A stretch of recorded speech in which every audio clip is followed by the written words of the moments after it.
Kapteni wa Bungereza Wayne Makroni havuddeyo ne yeetondera omutendesi wa Bungereza w'ekiseera Gareth Southgate olw'ebifaananyi by'embaga gye yabaddeko n'emikwano gye ebyabalaze nga bonna batamidde era nga bagangayidde. Ebifaananyi bino byajjidde mu kiseera nga Bungereza yeetegekera okusamba omupiira gw'omukwano n'eggwanga lya Bungereza wamu n'okwetegekera empaka z'okusunsulamu amawanga aganeetaba mu kikopo ky'ensi yonna ekinaayindira mu ggwanga lya Russia mu mwaka gwa 2018. Ebifaananyi bino byayongera ne bituuka ne mu mpapula z'amawulire zonna okwetooloola Bungereza n'okusingira ddala mu lupapula lwa The Sun olumu ku zisinga obuganzi mu ggwanga lya Bungereza.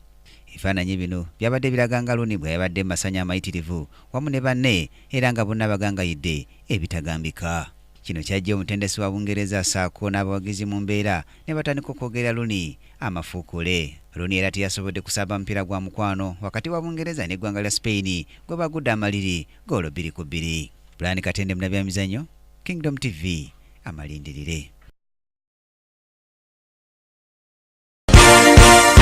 This is Kingdom TV.